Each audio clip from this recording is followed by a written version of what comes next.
It's UFC 300. This is the We Want Picks post-weigh-in show. I'm Minty Bets, and I'm recapping the official weigh-ins since I'm getting the feeling you guys don't enjoy watching the actual weigh-ins every single week. This card is an absolute banger, and I don't care what you say, but there are 0 fights in which I will be taking a restroom break, meaning I'm not missing a single second of any fight.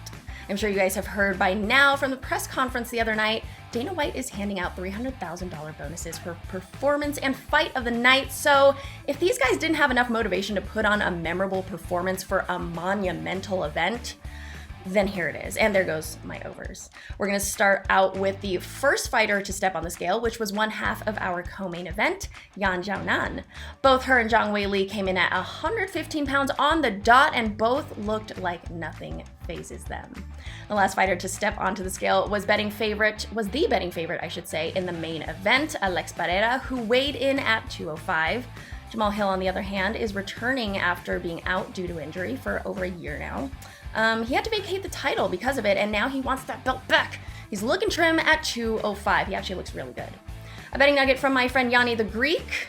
UFC champions are 64% at successfully defending the belt, and UFC title bouts go to decision more than 70% of the time. This is dating back all the way to the year 2000.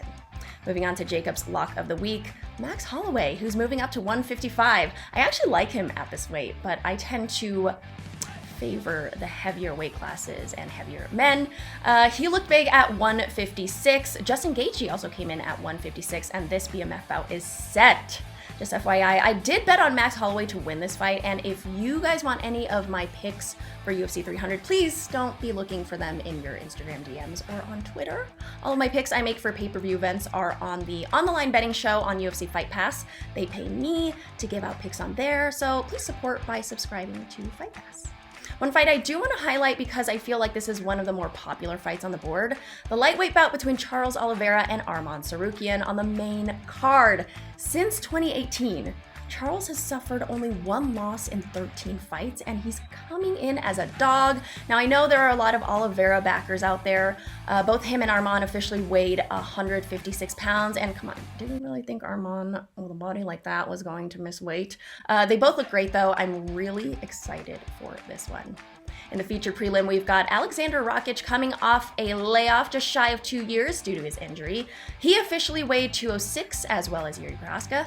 Both men looked great. I do lean Yuri in this fight, but I don't have any action on this one. However, this should be a fight flying under everyone's radar, though. In the prelims, we have a fighter changing weight classes.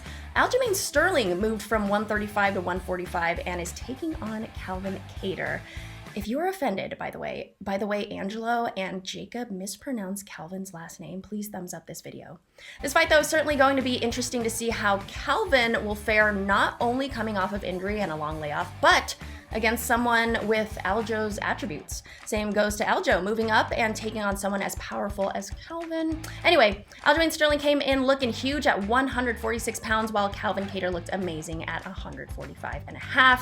We've also got a fighter making their UFC debut at 300, and that fighter is none other than Kayla Harrison. Truly, I think we were all a little concerned that she would not make weight because the lowest she's ever fought was at 150 pounds, but lo and behold, Kayla came in at 136 pounds, but did not look the best. She looked like that weight cut was getting the best of her, but she still looked big, my God. Holly Holm's official weight was also 136. Lastly, former 2-time flyweight champ Deiveson Figueiredo is moving to 135 for the second time to take on Cody Garbrandt to open up UFC 300. Both Figgy and Cody looked fantastic. Figgy's weight was at 135.5, while Cody's was 136. Guys, go become a premium member at WeWantPicks.com to unlock all the tools and picks from Jacob and Angelo. Subscribe to the channel right here on YouTube because these guys are always doing live streams, call-in shows, and they post their breakdowns before anyone else does. I will see you guys again for the post-weigh-in show in 2 weeks for UFC Vegas 91, Alex Perez versus Mateus Nicolau.